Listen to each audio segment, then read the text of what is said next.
Hello everyone. Recently, a large amount of new information and leaks has appeared regarding upcoming banners, returning characters, and several new character kits expected in future versions of Genshin Impact. Among all these leaks, one character in particular has quickly become the center of attention: Nicole Sandrone. According to early reports, she could potentially become one of the most powerful support characters introduced in the upcoming patches of the game. And the surprises don't stop there. There are also early rumors suggesting that a completely new cryo main DPS character might arrive around version 6.8, possibly designed to synergize with mechanics that will be introduced in earlier updates. Let's go through everything step by step and look at what these leaks might mean for the future of the game. Starting with version 6.6, current speculation suggests that Nicole could debut in the first phase banner of that update. Based on the latest information circulating within the community, Nicole appears to be designed as a pyro off-field support who can also generate shields for the entire team. Top-up crystals from lootbar.gg. It's 100% safe and secure top-up platform for games like Honkai Star Rail and Genshin Impact. PS5 and Xbox players can also save up to 25%, get 10% for new user, 5% and 3% for old user. Besides Raiden, Shotgun, and Teviot times are using for crystals. Go to Lootbar, Genshin Impact, choose item, put UID, select region, and pay. Get double the currency for first purchase. Link in description and pinned comment. If the leaks are accurate,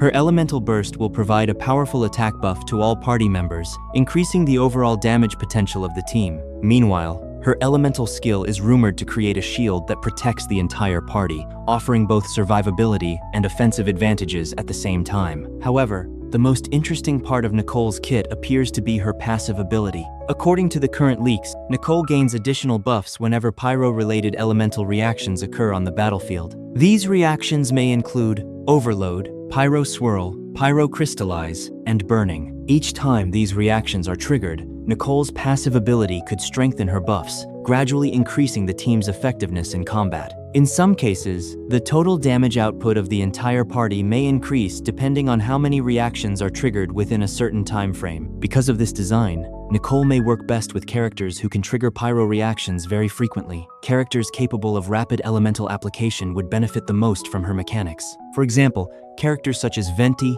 Klee, and Varka might synergize extremely well with Nicole, since their abilities allow for constant elemental interactions during battle. Among these options, Klee could potentially benefit the most. With Nicole's buffs amplifying pyro reactions and team attack power, Klee's already explosive damage output might reach an entirely new level. When we start examining possible team compositions involving Nicole, several very powerful setups begin to appear. One lineup that has already been discussed by theory crafters includes Kinnich, Emily, Durin, and Nicole. Early damage calculations suggest that Nicole alone could increase the team's total damage output by approximately 20 to 30,000 DPS. If those numbers prove to be accurate after release, that would represent an extremely significant boost. Such a team could potentially compete with some of the strongest compositions currently available in the game, including teams centered around Flynn's or Nefer. Because of these possibilities, some players believe Nicole could become one of the most influential characters introduced during the Nod-Krai era of the game. To understand how significant this might be, it's useful to look at current damage benchmarks.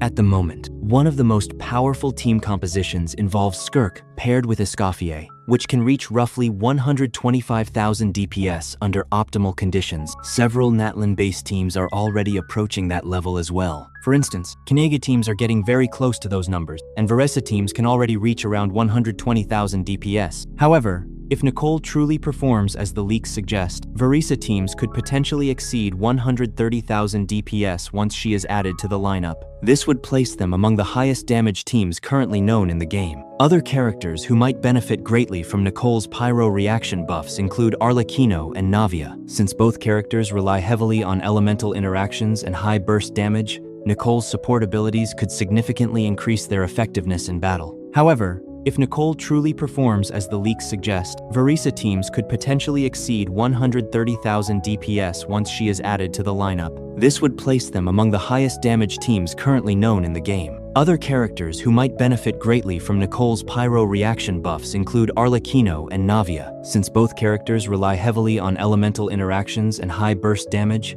Nicole's support abilities could significantly increase their effectiveness in battle. Now let's talk about artifacts. According to rumors, a brand new artifact set called Rising Winds may be introduced in a future update. For Nicole, there are currently two possible build scenarios depending on how her damage scaling works. If her personal damage output turns out to be relatively low, then the classic Noblesse Oblige set will likely remain her best option, since it provides a strong attack bonus to the entire team. On the other hand, if Nicole actually deals meaningful off-field pyro damage, then Rising Winds could become her best-in-slot artifact set, allowing her to contribute both strong buffs and respectable personal damage. As for her signature weapon, early leaks indicate that it may include energy recharge as a main stat or secondary bonus. This would make sense for a support character who relies heavily on her elemental burst to provide team-wide buffs.